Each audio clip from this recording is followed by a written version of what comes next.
Testing, testing, 1, 2, 3. Can everybody hear me? I know y'all can hear me in here. Can y'all hear me out there on the interwebs? Sound good?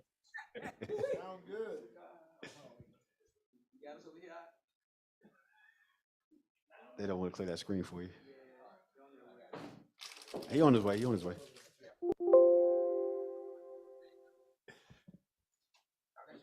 Got it, Toda. All right. So this is part 2 of what we started last week. All right. So communicating with Yahuah through each other. All right. All right. So before we start, the rules. Let's see who's sitting in the chair. Okay. All right. So raise your hand and ask a question. I'll just see who's going to be doing the muting this week. Wait to be called on before you answer, as there are hands in the room as well as online. Please keep your question or comment on track with the day's lesson.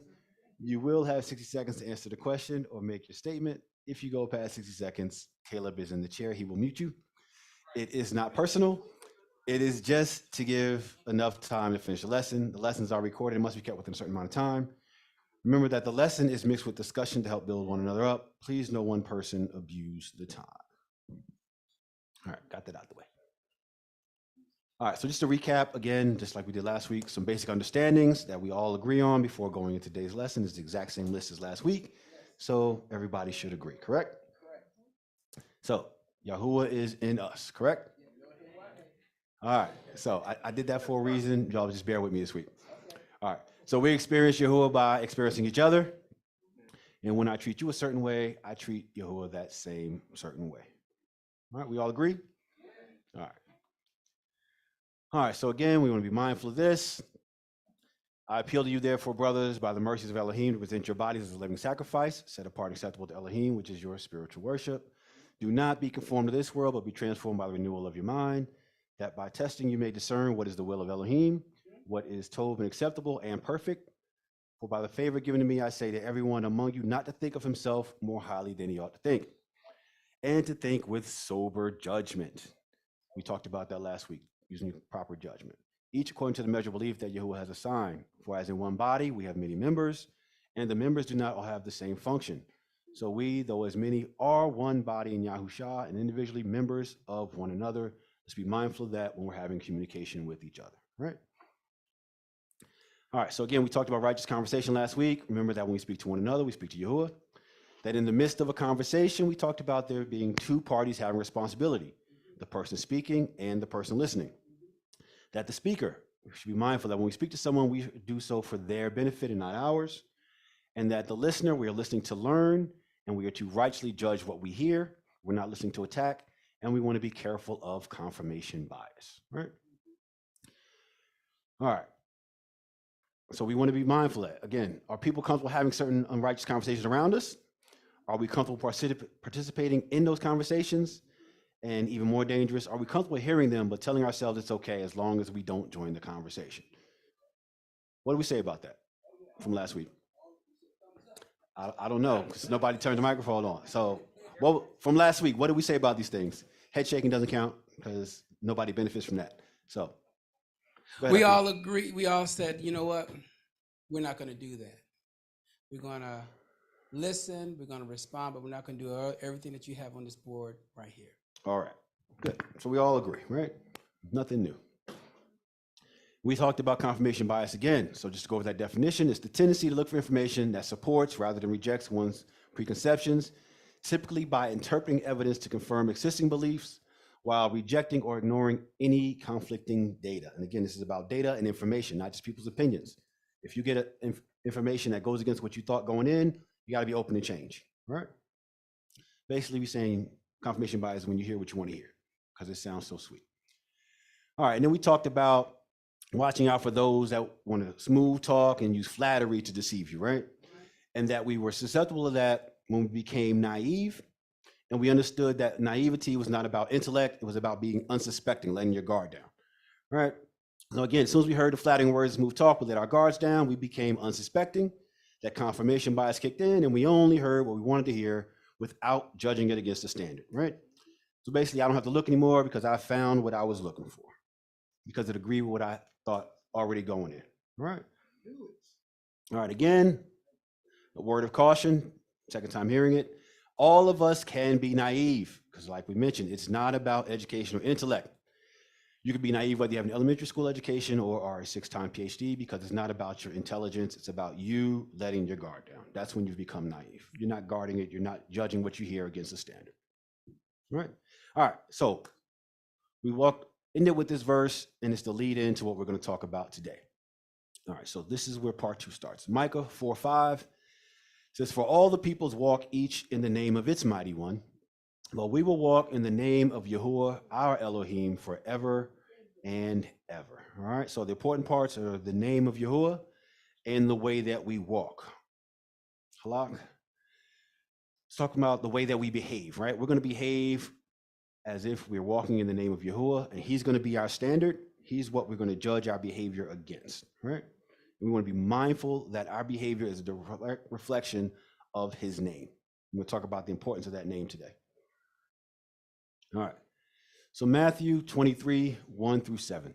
Then Yahushua said to the crowds and to his disciples, "The scribes and the Pharisees sit on Moshe's seat. So do and observe what they tell you, but not the works they do. For they preach but do not practice.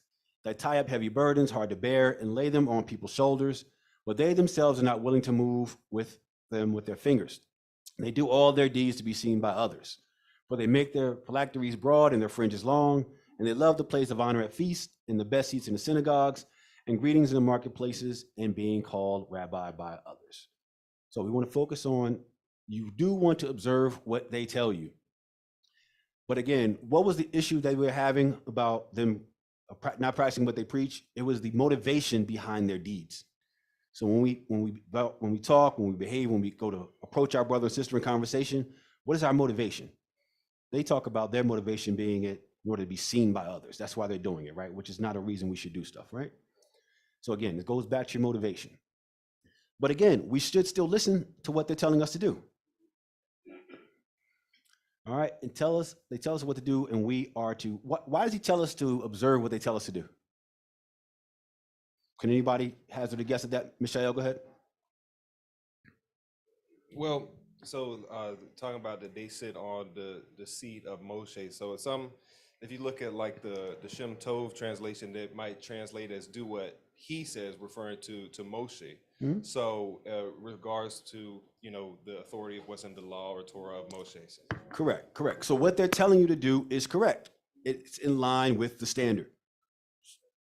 So their words are true. Their words are correct. All right, because they match the standard. All right, so again, it's a little example of do as I say, but not as I do, right? So the words have value, so keep the words that they're asking you to do. Kind of opposite of actions speak louder than words, right? In this case, you're still supposed to recognize the importance of the words. So kind of ignore the actions, but you're still held to those words because the words came from the Most High, right? Let's look at Matthew 23, 16-22. It says, "Woe to you blind guides who say, if anyone swears by the temple, it is nothing. But if anyone swears by the gold of the temple, he is bound by his oath. You blind fools, for which is greater, the gold or the temple that has made the gold set apart? And you say, if anyone swears by the altar, it is nothing. But if anyone swears by the gift that is on the altar, he is bound by his oath. You blind men, for which is greater, the gift or the altar that makes the gift set apart? So whoever swears by the altar swears by it, by everything on it. And whoever swears by the temple swears by it and by him who dwells in it. And whoever swears by heaven swears by the throne of Yahuah and by him who sits upon it." So this altar, this throne, where does its magnitude come from? It's not a trick question. It's literally written in yellow. How does the altar, the throne, where does the importance, the significance of this place come from? Put in the mic so we all can hear. We all agree. The throne of Yahuah. Right, by Yahuah. If Yahuah is not present, all that stuff is worthless, right? So we're just, again, relaying the importance of the name of Yahuah, all right? Let's look at Hebrews 6, 13-16.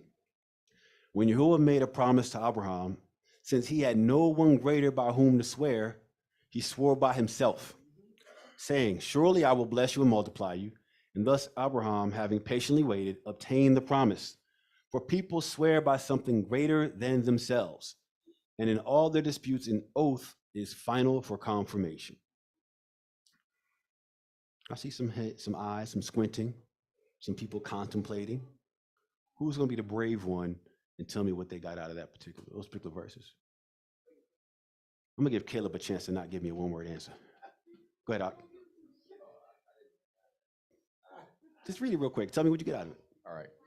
So ultimately, well, hold on, let me start my clock. Okay. So going back to Genesis, when Yahuah ultimately made the covenant with Abraham, he was making a promise or an oath to Abraham, but there's nobody greater than Yahuah. Say that part again. There's nobody greater than Yahuah. One more time. There's nobody greater than Yahuah. All right, continue. So, so he had to. The only person he could really make that kind of oath to is by his own name. Hmm. He couldn't do it because there's nobody greater than him. All right, we all agree with that, right? I didn't put it in yellow, but it is blatantly obvious, right? No one greater who you can swear by. And again, you swear by something greater than yourself. There's no one greater than him, right? That's really what this whole entire discussion lesson is going to be about. Us recognizing, which prayerfully we all already do, but just reiterating the importance of him and who he is and how great he is. And we have to be mindful of that in our conversations. That's all this thing's going to boil down to. All right. There's nothing that exists that is greater than Yahuah, just like you said. He is the highest of the high, greatest of the great. The name is not to be taken lightly, nor made common. Just the same state that it's in now, where we all agree that it's the highest, we have to keep it there. We can't, through our actions and our conversations, bring it to a lower state. We do not want to do that. And remember that an oath or your words are a final confirmation. So your words have weight. We can't just go out there saying any old thing, especially if we attach his name to it, all right? So again, the impact of your words. Go ahead, Aki. We have a question in the room. So when you say about the name, because a lot of us tend to put Yah's name on just about all of our conversation. Mm-hmm. You know, Lamadyahu told me, Lamadyahu said that, Yah told me this, Yahuah told me that, you know, and so you got to be careful if we're saying that his name is set apart and we don't want to make it common, that means you don't want to make his name look vain, or it didn't happen because I messed it up, or, you know, I don't want to do this, I don't want to do that to that person. So just in reality is, if you believe that Yah told you to do something, you just walk it out. You don't need to say it and proclaim it as if Yah's telling you, because there might be a chance that either it wasn't that time, which means you can take it out of time, out of context, and then thereby making it common, or you might not have heard him the way you thought you heard him. So you got to be careful when you say, well, Yahuah told me this, or Yahuah told me that, or Yah said this, or Yah said that. You got to be very careful on that. Absolutely. That's the whole point of this. I'm never going to call it a lesson. It's a discussion. We got a few slides left, and then the back end, and most will be discussion. Shalom, Sharat Miyka'al. What you got? Shalom, it's Akoti Kanisha, Okay, but shalom. Miyka'al is here. He is here.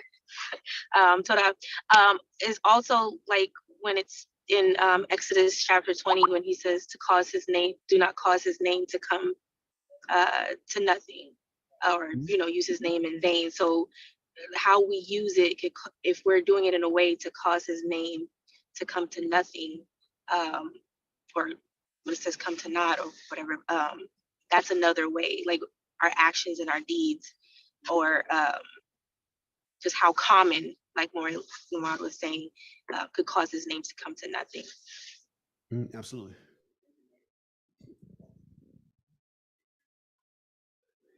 All right, so let's take a look at this next example. Deuteronomy 10, 20 to 21.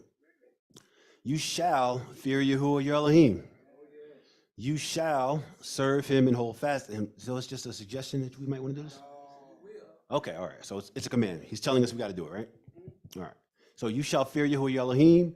You shall serve him and hold fast to him. and by his name you shall swear. He is your praise, he is your Elohim, who has done for you these great and terrifying things that your eyes have seen. All right, so let's look at that word swear. It means make a statement, to give a pledge. So it's a statement and to give a pledge. In whose name are we doing these things in? Okay, but we're just doing that because we think it's the right thing to do, because we feel it's right. Or did he tell us that we were supposed to do it? He commanded us to use his name that way, right?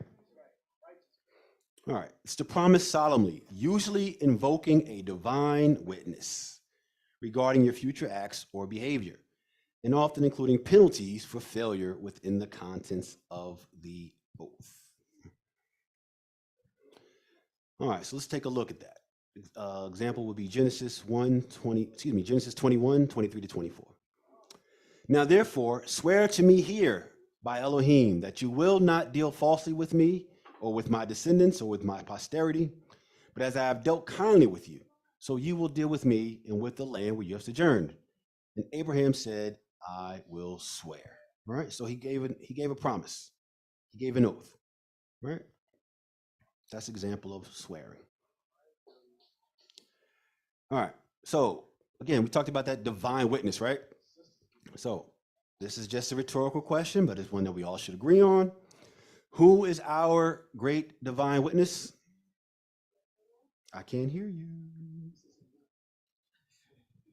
Yahuah. Yahuah, right. I said it was rhetorical, didn't need an answer, but somebody gave one, so I figured everybody should hear it. All right? All right, so we are told to swear by his name, but here's the clue. We're not to swear recklessly. In fact, us using his name is a sign of reverence to him. We use him because we agree that there is no name greater. So be mindful of that. Don't just throw it out there. Do it with the understanding that I'm swearing purposefully for a reason on this name. Remember we talked about the last time I was up here? Again, is life happen to us? We happen in life. We have to be purposeful in the things that we do. Because at the end, we're ultimately accountable for the things that we say. The scribe's writing it down right now. It's going to come back to you, right? So again, don't just flippantly put it out there. Make sure that you mean it and you've given thought to it before you do it, all right? Let's look at Yahuah 22, 1 through 5. Thus says Yahuah, go down to the house of the king of Judah and speak there this word and say, hear the word of Yahuah, O king of Judah, who sits on the throne of Dawood, you and your servants and your people who enter these gates. Thus says Yahuah, do justice and righteousness, and deliver from the hand of the oppressor him who has been robbed, and do no wrong or violence to the resident alien, the fatherless, and the widow, nor shed innocent blood in this place. For if you will indeed obey this word, then there shall enter the gates of this house kings who sit on the throne of Dawood, riding in chariots and on horses, they and their servants and their people. But if you will not obey these words, I swear by myself, declares Yahuah, that this house shall become a desolation. So he gives them commandments to do. He gives them instructions. But then he also tells them what will happen if they don't follow through. Now, he is our father, right? We have fathers in the room. We have mothers in the room. We got aunties in the room, right? How many times have you told your child, your niece, your nephew that you need them to do something? And if you don't, X, Y, Z is coming. But X, Y, or Z never really shows up. That's the problem. Or that's the problem, right? That's what they're saying in all this. That's the problem. Or X shows up, Z halfway shows up, Y is non-existent, right? Is that what happened here? Absolutely not. So him swearing by himself is showing how serious the instructions were. It wasn't a suggestion. I said this to you, this is what you're going to do, or there will be consequences. And I swear by myself, there'll be nothing greater. I'm going to follow through. Right? So they have no excuse. They have no excuse.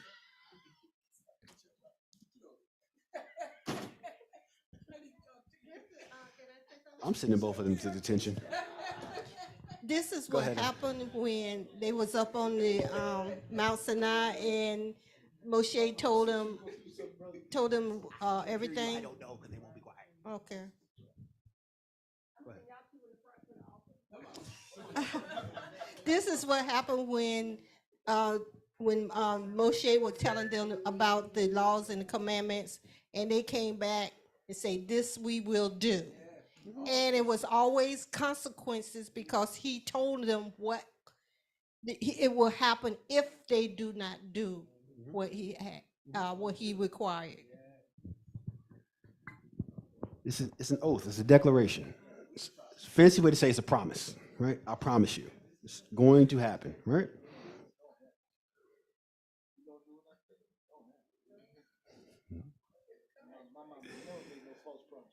All right. So again, like I said, every time we invoke his name, we have to recognize the name that we're using, right?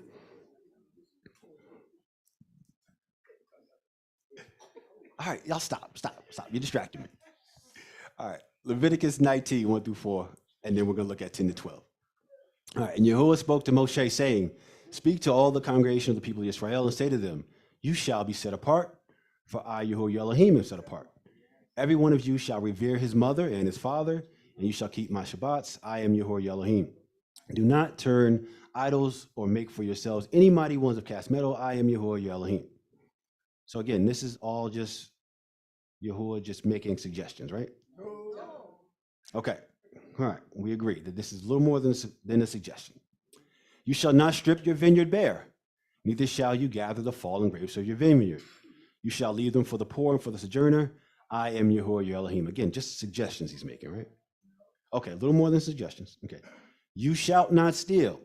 You shall not deal falsely. You shall not lie to one another. You shall not swear by my name falsely." Again, this is just suggestions, right? That's a commandment. He's telling you, don't you dare do this. Because when you do that, what do? You so profane the name of Yahuah your Elohim. I am Yahuah. All right, so remember, I want you to take a look at something though. If you look at verse 11, it says steal, don't deal falsely, and it says do not lie to one another. But then he says something different in 12. He says, do not swear by my name falsely. So that's probably different than a lie, right? Or he would not have said it that way. He said lie separately. So swearing by your name falsely, that could be something that you had every intention of doing when you said it. I didn't lie, but I didn't hold up my end of the deal. That's a terrible place to be. If you attach his name to it, especially in the form of an oath, something that you swear by, you have to hold up your end of the deal. Now, again, this is just going to lead to a further discussion. But not everything we do, every time we use a name, we're not always making an oath, right? But how many times does that name end up in our conversation? It should not be done lightly, all right? I can't wait till the actual discussion part of this thing starts so you can actually say these comments in the microphone. Just say it. They can't hear him, though. No, they hear parts of it. They need to hear the whole thing. Like, I'm getting distracted here. So again, we're not supposed to be loose with his name. If you swear anything in his name, you better fulfill your word. Swearing falsely profanes his name, not ours. So, Auntie Abby is back there giggling and stuff, so I'm going to pick on her for a little while. So, Abby says something in the name of Yahuah. Does it come true?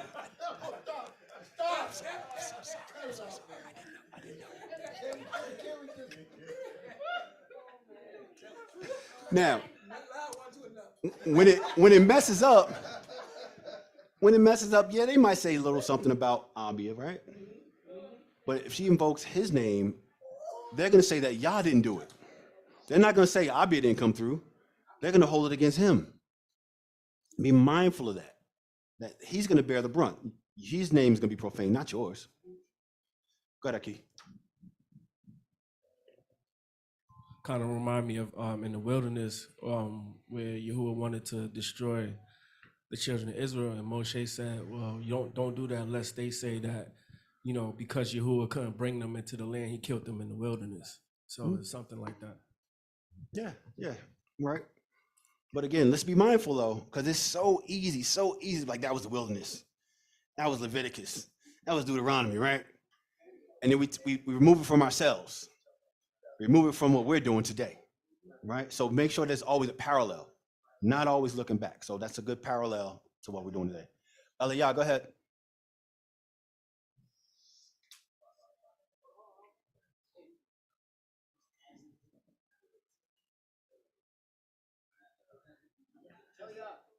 All right, Aliyah. Aliyah, I believe they're giving you permission to unmute yourself because you had a hand up. The floor is yours. Shalom, shalom, Mishpakai. All right, there you go. I wanted to ask, does this same principle apply to our names? Because in the beginning of the lesson, you started off by saying like the way that we walk, it's our behavior, the things that we do. So those of us who have Hebrew names that are like the love of Yah, whatever the name is, and it has, El or Yah associated with it, when we are not walking in that function, is it a correlation or, an extension of us bringing his name to naught? Or, I yield. That's my question. I hope it makes sense. We got it, but no, not really. How that works is Yah gave you a name because he sees a character in you. He has a desire for you to walk in that. You see times that we're growing in our name. So we may fumble quite a few times in our name. You've seen plenty of places in scriptures where they had Yah's name all over. They were horrible, but the name that Yah gives you, he's expecting you to be that way or to walk in his name in that respect, but not that you say, okay, Yah, I swear by you gave me this name. That's a little bit different.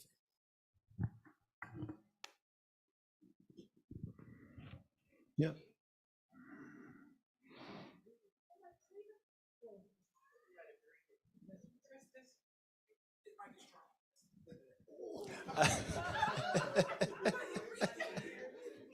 Isaiah 48.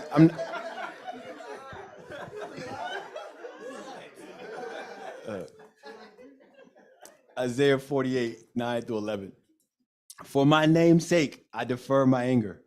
For the sake of my praise, I restrain it for you, that I may not cut you off. Behold, I have refined you, but not as silver. I have tried you in the furnace of affliction. For my own sake, I do it.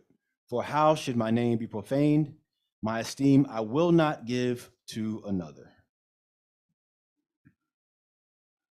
Let's look at James 5, 10 through 12. As an example of suffering and patience, brothers, take the prophets who spoke in the name of Yahuah. Behold, we consider those blessed who remain steadfast. You have heard of the steadfastness of Job, and you have seen the purpose of Yahuah, how Yahuah is compassionate and merciful. But above all, my brothers, do not swear, either by heaven or by earth or by any other oath, but let your yes be yes or your no be no, so that you may not fall under condemnation. All right, so we just read a whole bunch of verses telling us how we should swear by his name, how we're commanded to do so, right? And then this James character tells us not to do that. How do we reconcile that? Go ahead, Akeem. We got a hand in the room. I think what he's saying is don't make an oath at all. Just let your word be your word. Basically. But he told us to make an oath. How is that not contradicting what the Yahuah said? No, I'm with you. We're reading it the same way. We both got the same understanding. But why is this not contradictory to what Yahuah told us to do? I guess because the oath is not being made in his name. Not exactly. When we look at the end of it there, he gives a reason for why he tells us to do that, so that we can avoid falling under condemnation. Mm-hmm. Go ahead, Aki. So what comes to mind when looking at this, by any other oath, we do make an oath when we come into covenant relationship with Yahuah, where we confess his name, we go under the water. So the way I kind of see it, how you reconcile it is you don't have to make an oath besides that. It's just, you know, you don't have to make, you know, that's the only oath you need to make. So I yield. I can finish it up. What would cause you to fall under condemnation in that circumstance? Hold on. We had a question online. Maury Dawu, go ahead. A question or a comment? It was more so a comment on James, what we just read, and pretty much I'm reading and seeing that the answers in the phrase here or the statement.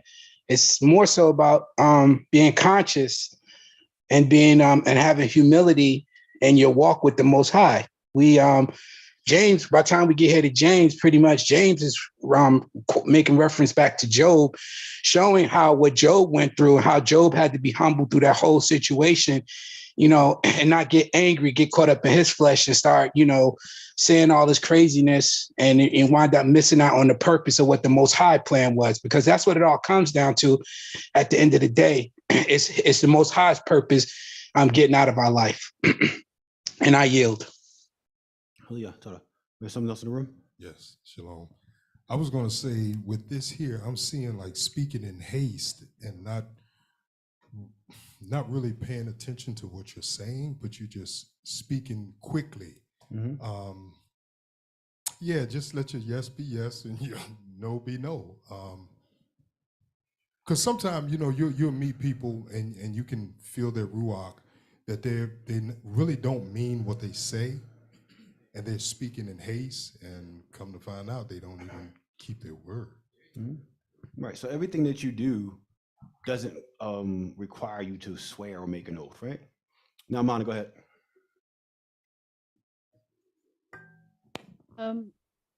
Shalom. Absolutely. It's by our words. It's what we say that can either give us life or condemn us. So what we say, let your yeses be your yeses or your noes be your noes. In other words, to say you're going to do something, that's an oath. That's a promise. So if we say we're going to do something, say, yes, I'm going to do that. Don't swear by that. Just say, yes, I'm going to do it. So therefore, you don't fall under condemnation. And if you're not going to do it, just say, no, I'm not going to do it. So that works the same way. And I yield. All right. So again, when you're swearing by heaven, by earth, or by Yahuwah's name on earth, right? It's a little bit different than just saying you're going to do something and walking it out. Have a hand in the room? Yeah, just to kind of sum it up. So basically, if you see the part that says any other oath, so there are some things that are just oaths that we already have. Mm-hmm. And so with those oaths, we all agree to doing. But if I'm individually saying, I'm going to do this for you, I don't need to swear by that. I'm going to do that for you. I'm going to, whatever it is, just let your yea be yea, your nay be nay. It's not necessary to swear specifically by Yah's name on something that you can just do. Because then you put yourself under this condemnation, because you're just now wanting to make it sound good, or if I put Yah's name on it, this solidifies it. Dawood? Maury Dawood, go ahead. Yeah, I just wanted to give a quick example, you know, because we do it every day out of habit, whether we're conscious or not. Like a quick example, Mike, I got to go now. I'm going to call you back in about like 20 minutes. I promise you, man, I promise. We're having a good conversation. I'll call you back in 20 minutes, you know, in the whole night. I promise, from my mouth to the Most High's ears, I promise I'm going to call you back. You know, and guess what? I never call you back. A day go by, another day go, and I'll be like, oh man, I didn't call Mike back. That's the condemnation. Because listen to how we do this commonly every day, you know, and this is what we have to be conscious of, that we just don't just let that consciousness just be common. We just do it. When we say we're going to do something on a simple thing, be a person of your word.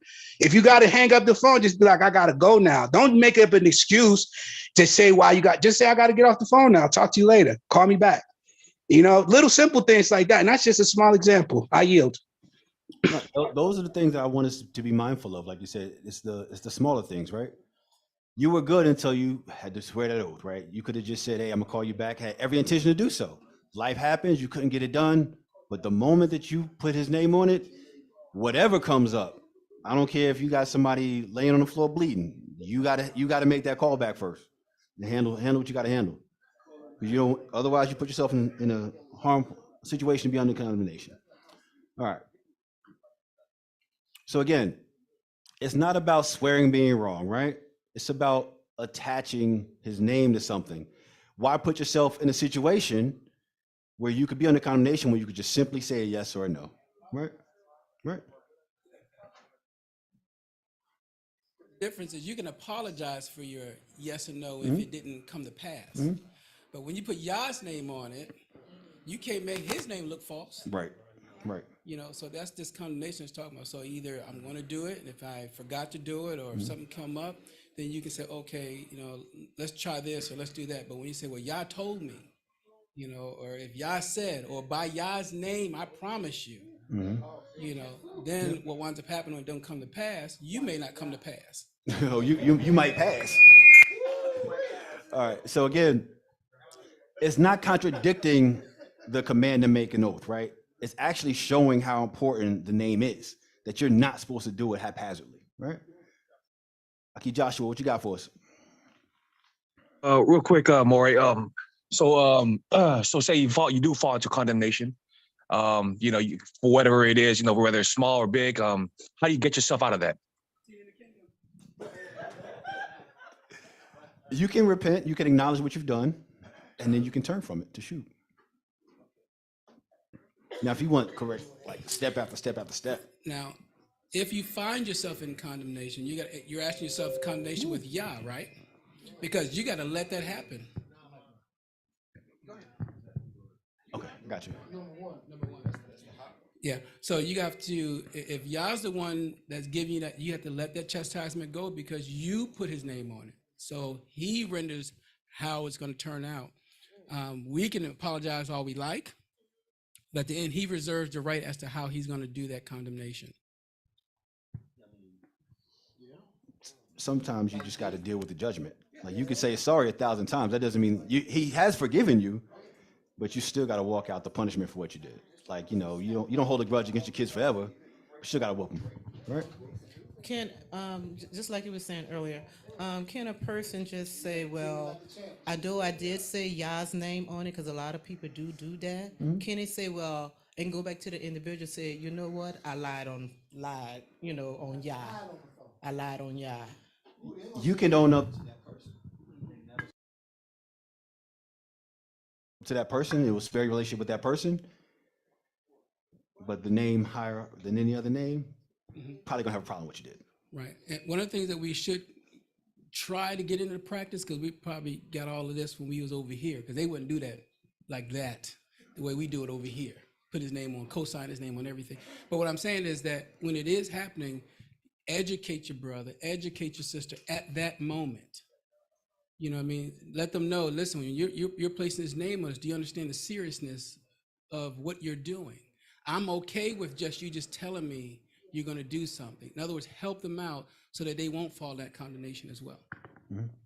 Got a comment in the room? No, we got someone online on YouTube. They are asking, so what about saying by Yahuwah's favor, I shall phone you back? It's saying that the attention is there, yet something occurred.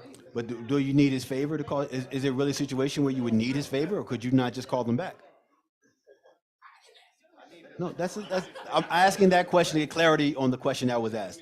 Oftentimes, it may not require his favor for you to be in a position to call him back. Again, it's unnecessary. That's what James is all about. Just let your yea be yea, your nay be nay. You don't, even if it's coming from a place that's in your heart told, it's coming from a good place, but it's not necessary. And by doing extra stuff, we put ourselves in a position where it can be held against us. Just simply say, hey, you know, I'll call you back. If I get the chance, I'll call you back. We don't have to attach his name to every single thing we do. Right? Aki Joshua, and then Mana. Joshua first, go ahead. Okay, say I'm a parent, right? So I got my kids with me, and you say the Torah says, you know, if your kids stay with you and they want to make a vow, if I heard a vow that they did, I know that they're not going to fall through with it. I'm still able to make that vow null and void, right? Correct, absolutely. That still stands. Yes. Yes. All the sisters are clapping because we can nullify those vows that we hear if necessary.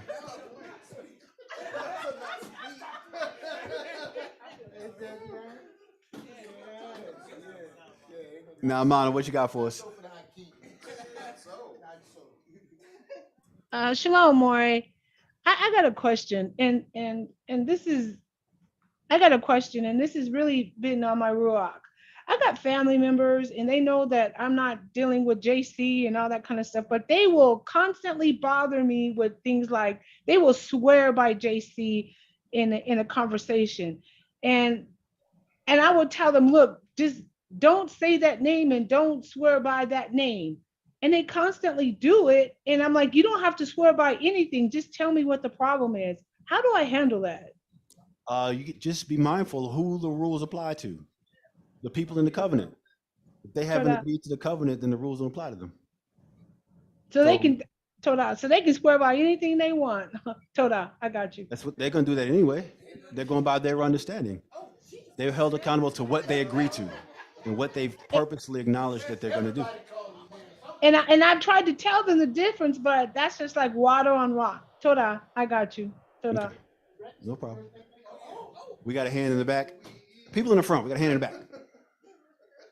Now, this is a very good word right here because I believe this is something that we all have done. You know, absolutely.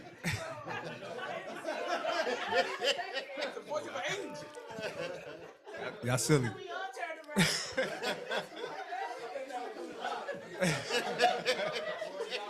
Nah, but for real, this is something that I think we all experience, and and we take it lightly sometimes. Like, there's been moments in my past where I was in a situation where I'm like, oh yeah, if you deliver me from this, I swear I'll never do this again. Until you find yourself doing it again. Forget that we made that oath once things are all better, and we're doing the same things again. So a lot of times. Man, a lot of stuff that we're going through, a lot of drama, trauma, and things. It's y'all's punishment for a swear that we have made, and we fell under His condemnation. So absolutely, be mindful of that. Absolutely, especially when you made a promise about something you're not going to do, and you keep doing it again and again and again. Don't do that. Don't do that. Maury Dawood, and then Sharat Miyka'al. Go ahead, Dawood.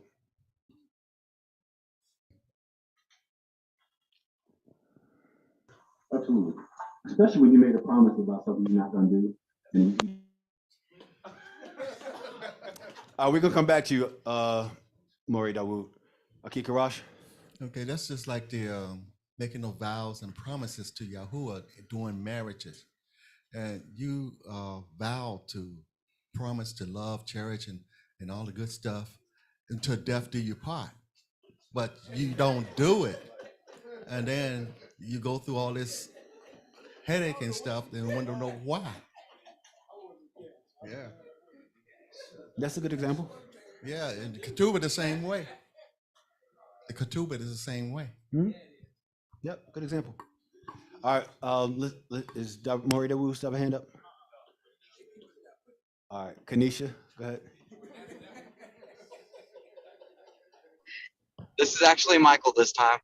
Hey. Hey. I didn't get that greeting when I said my name. No, I'm kidding. So just to kind of speak back to Namana's point is one of the, and I was thinking about this, that one of the commandments is to you don't bring his name to naught, or to bring his name to nothing. So is people, the importance of names right there is significant, because there's no better way to bring somebody's name to nothing than to take it away. So with his name being Yahuah, and people to refer to JC or to God or whatever the case may be, like they've completely taken his name away and turned it into nothing. But if they're swearing by that, essentially it's like swearing by a name that has no significance. I yield. Sorry. Hallelujah. Absolutely. That name for us has no significance at all.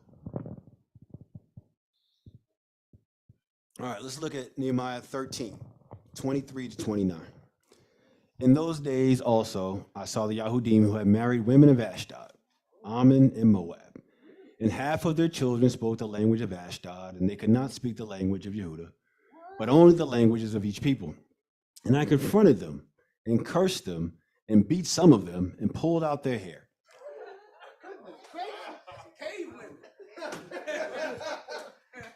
And I made them take an oath in the name of Yahuah, saying, you shall not give your daughters to their sons, or take their daughters for your sons for yourselves.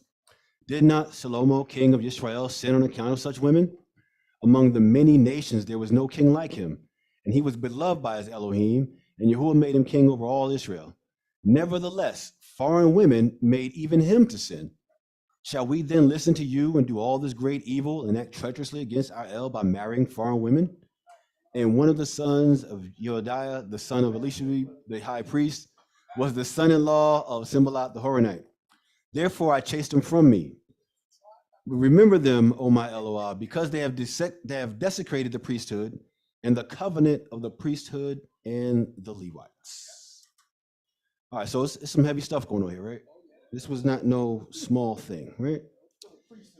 They had committed a huge error. They desecrated the priesthood. Is that a small thing? That's like pretty harsh, right? What a terrible thing that you could do. So, as a punishment, he mentioned that they were beaten. Some of them had their hair pulled out. But what was the fix? How did he go about trying to fix this? What was his solution?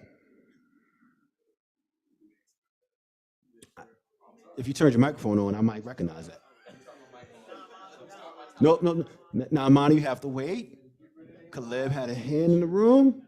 I'm going to let him in. Let me start my time. Go ahead, Caleb. He made them swear an oath by Yahuah. By Yahuah, right? All right. That's the answer to the question. That's correct. You got an A on the test. Now, Amana, what did you have to say?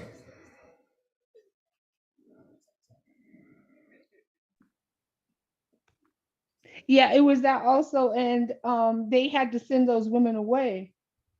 Oh, they definitely had to go away. But the So, fix was his name. His name, right? I'm going to make you swear to never do this again, and I'm going to hold you to the most powerful thing out there that I could hold you to. It's not about me taking your word for it. You're going to swear an oath by the name above all names that you won't do this again. As terrible as it was, I can redeem it through this name. If you take this name on, you'll think about that before you try that foolishness again. You're not going to say, oh, if you just deliver me, I won't do it again. You're going to take it seriously, and you're going to change your ways because of the name you've attached to it, right?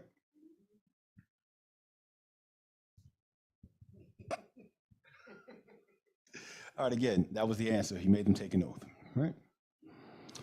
All right, so this is just a conversation.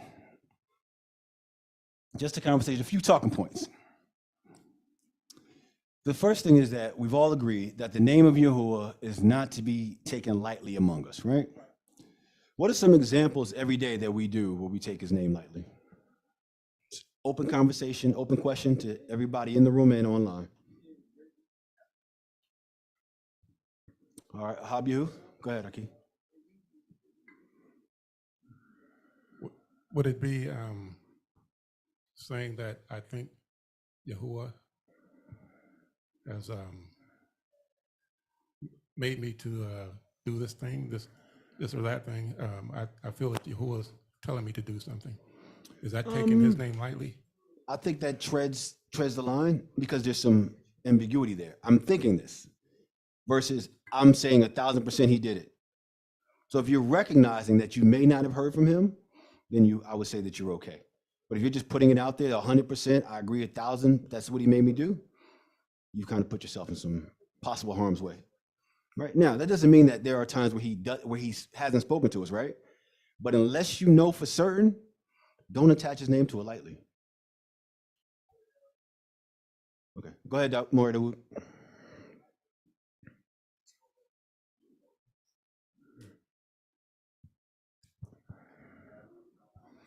Maury Dawood.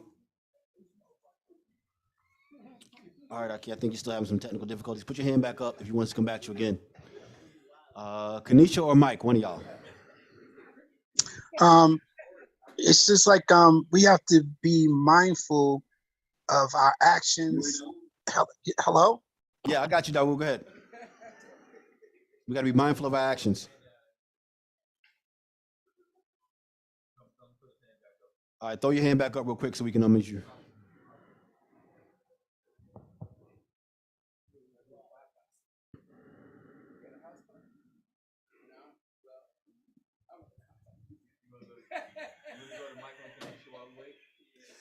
All right, Miyka'al and Kai and Kanisha, go ahead, and we'll come back to you, Dawood. I think maybe like if you say that you're gonna pray for somebody and you don't do it, you forget, like you don't do it right then, you forget later. No, again, we're strictly focusing on attaching his name. So if you just simply said, "I'm going to do this for you," and you haven't gotten to it yet, you're okay because you still have time to pray, right? Unless you said, "I'm going to do it by a certain time," and you didn't meet that deadline, then your yay wasn't your yay.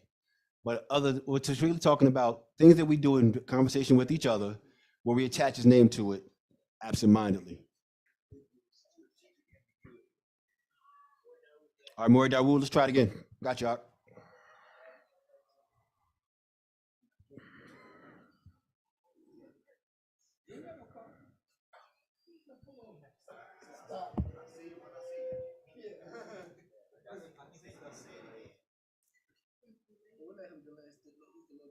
All right, who else wants to give us an example? Shalom.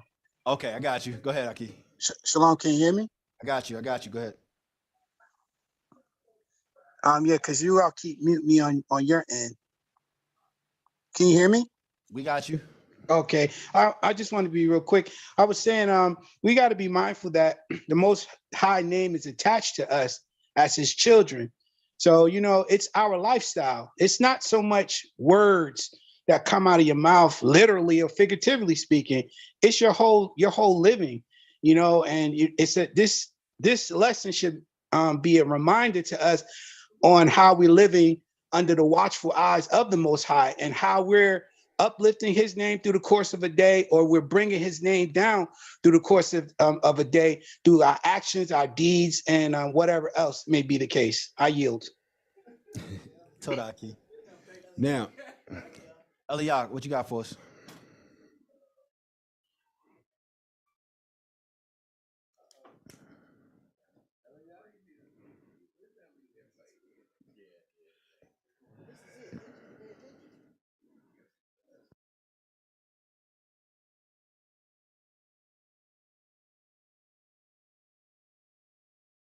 Eliyak, unmute yourself, please. Shalom, I have a delay, so I'm watching it on YouTube, but I'm responding on my laptop. So my response to what you asked about how we use Yah's name daily, the example that I thought of was that someone is telling us something about, maybe something they receive or something they're doing, and we just agree to it by saying, Barak Yahuah or praise Yahuah. More so in the instance when someone isn't a believer, they're not in agreement with the covenant, and they're saying, oh, they'll say God gave me this job or car or whatever, and we just say, oh, Barak Yahuah, or praise Yahuah, but they're not even in agreement with Yahuah. So that was kind of the example that I thought of.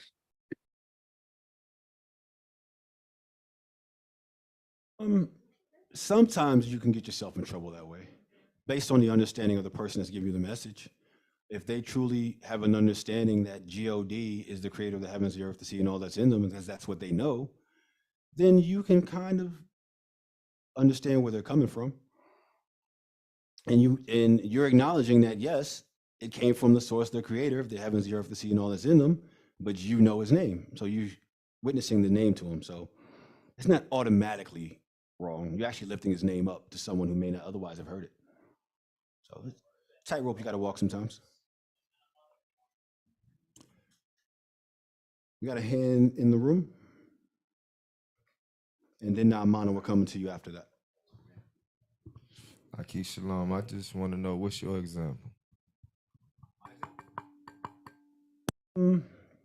In fact, an example of things that we do every day, I would probably, this is gonna sound harsh, but it's actually on the slide. But we're having conversations, or you're trying to find, let's say you're trying to find confirmation about something, right? And I'll give a example. So let's just say, hey man, you know, I believe that the Most High told me to move to Chicago. And if somebody comes to you, says, hey man, this guy I haven't talked to in like 5 years, he's looking for truckers out in Arizona. Man, my man in Arizona, he's got to go across the waters. He's looking for somebody to sublease his apartment. Nah, man, I'm going somewhere else. The Most High told me to go somewhere else. But yet you got 2 witnesses that the Most High might need you somewhere else. But you don't want to listen to that because it wasn't what you had already planned. Even though you got confirmation, it may not be this space. It could be another spot, right? So a lot of times that's where we find ourselves when we want to bring a message to a certain way, or we got a certain interpretation, and then we don't hear what others have to say. And we automatically assume that what we think we heard came directly from the Most High. And again, I've said this before, oftentimes it will, but you can't be so quick to say that's where it comes from. He gave us free will. He gave us our own ideas and ideations, right? So we want to be slow in the process and make sure that ours are actually coming from him and not ourselves, because that's where you get yourselves in trouble. Now, Amanda, go ahead.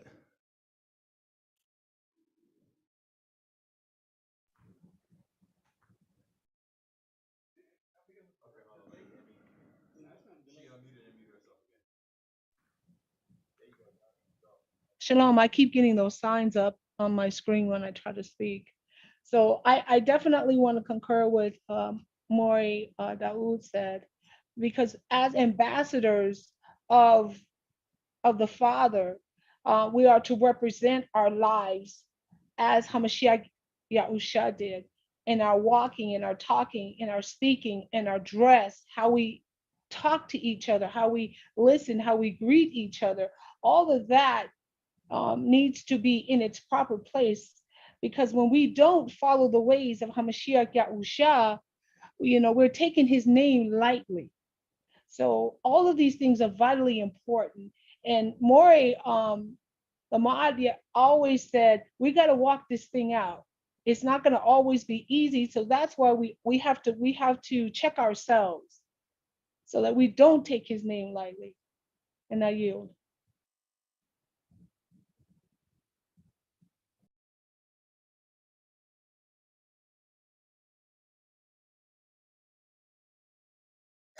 Co-sign Lamadyahu's name on that one? All right. I got you.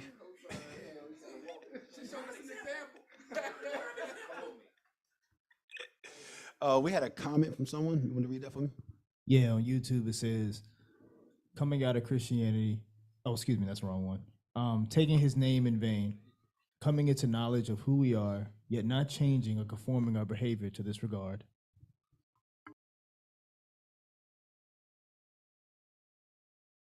That's it. That's what he said. That's the comment on taking Okay, his so that's the name in example vain. of taking his name in vain. That was an example that he used. The person used. Excuse me. Got you. Okay, I'm with you. I'm with you.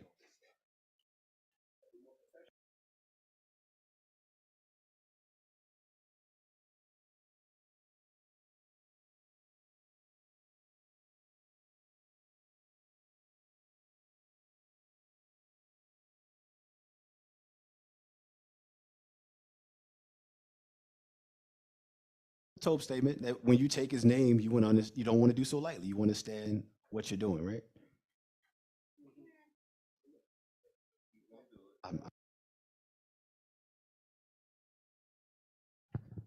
All right, so there are things that let's say among ourselves that we do a lot. Sometimes we say Yahuah told us to do this, and Yahuah told us to do that. Yahuah told us that, you know, for me to do this for you. What I'm getting at is, you know, that's his name that we do on a daily basis, but not necessarily thinking that maybe even if Yah wanted you to do that, doesn't mean you need to put his name out there. You just need to do it. It's just easier just to do it, as James is talking about. The swearing portion of it, should be more about the covenant agreements that's been made in the scriptures and how we follow these covenant agreements or vows and oaths that we swear based off of the pattern and the principles of that already that's been established. Anything else outside that we do with one another, we should just be yes or no, I will or will not. And that's kind of how we should walk these things out versus adding the name Yahuah to it to make it sound like, he really came to me for this matter. I'm not saying he could now, don't get me wrong. What I'm saying is, but to make him live in it, let's just say Yah told me to go do something, I go do it. And then when that person receives it, it's a praise. I've been praying for this. That's the confirmation. That's it. I don't need to say anything else because why? Yah got the praise in that. So that's what I'm saying. We should walk it out in that perspective. I say most times if you find someone's doing that, it's to make themselves seem more spiritual. We want to be more spiritual. I want to know God speaks to me. And every time he speaks to me, then I'm going to tell you how Yah told me this. And That's for your esteem, not his. Yeah, so it just makes you look like you are so spiritual and so deep and so, you know what I'm saying? You get that from the church, right? Church do the same thing. So that JC told me this, and the Lord told me that. And, you know what I'm saying? You carrying over the same habit. You gotta leave that alone. Morey Dawu, go ahead.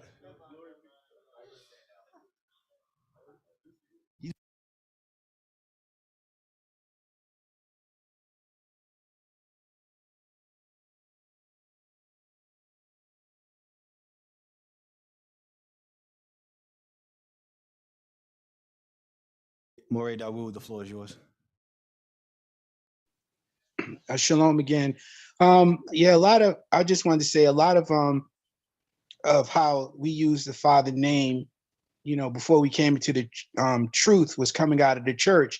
And, a lot of times in the church, especially in the Black church, depends on which one you're coming out of, denomination. The teaching that we get in today is not taught in depth and understanding of what it is to swear by his Father's name. It's pretty much taught from a perspective, don't profane in the Father's name, don't bring his name low. But anything else, it's like, the more Ray was saying, we use that name, we put his name out there to show that we're spiritually connected and we have this power. So, if I say something, if I come to you and say something, you can guarantee it's not going to fall to the ground because I'm the man of the Most High, and it's more so posturing and poofing up your chest. But the reality of it is, we get to teachings like this, we realize that it's a lifestyle. The Father name is on.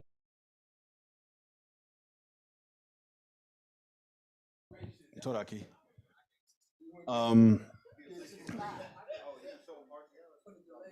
Let me add on to this. If something is special to you, if it's a special occasion, if it's a special act, is this something that you do every day? You reserve it, right? So why wouldn't we treat his name the same way? We don't want to just put his name on any old thing and every single thing, right? That's how you make it common. That's how you make it low. I can't be saying your name is great and worthy to be praised if I'm not using it for praise. If I'm just using it in everyday conversation, every time I talk to somebody, I invoke his name. Nothing really special about the name. I'm not holding it in high regard at that point. That's what I really want us to focus on. That's what the point was about the oaths, right? Just to go over and over again, the importance of his name and the weight that it holds. It's not a common name. It's not something that we should take lightly. So that's all that I had for everybody today. Any questions about the lesson? The discussion?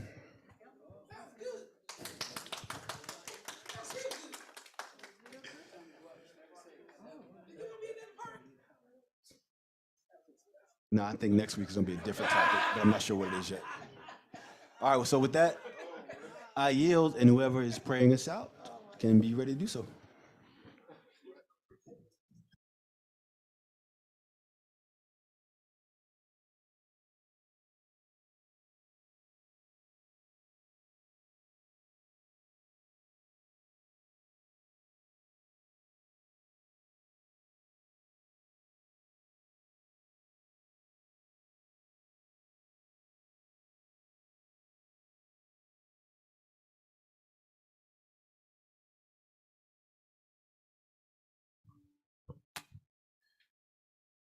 Baruch atah Yahuah Eloheinu melech haolam.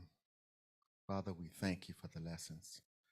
We thank you for just blessing us, bringing us here together as one, letting us hear your word as one, receiving it and being doers as one. We adore you, we magnify you, we lift you up on high, and give you all esteem for your words. Help us, Father, that we may live your word and walk in it as you would have us to do. We ask, Father, that you bless everyone that's online, everyone in the classroom, in their households. We ask that you touch each person in every way that they need blessings. We also ask, Father, in the name of Yahushua Mashiach, that you bless the food, that it may be nourishing in our bodies. We thank you, Father, for your presence here. And we thank you for being online in each person's house. We thank you, Father, for your loving kindness and your tender mercies towards each one of us. And we give you all esteem. Bless each person as they go home tonight, Father, that they will make it home safely. Let their Melechings be encamped over their homes and over them. And we just thank you. We can't thank you enough for your love, your mercies upon each one of us, because it's you who give us the life, you to give us everything that we need. And we just thank you again. We can't thank you enough. Hallelujah. Hallelujah, hallelujah, hallelujah. Let the words of my mouth and the meditation of my heart be pleasing before you. O Yahuwah, my strength and my redeemer. Amen.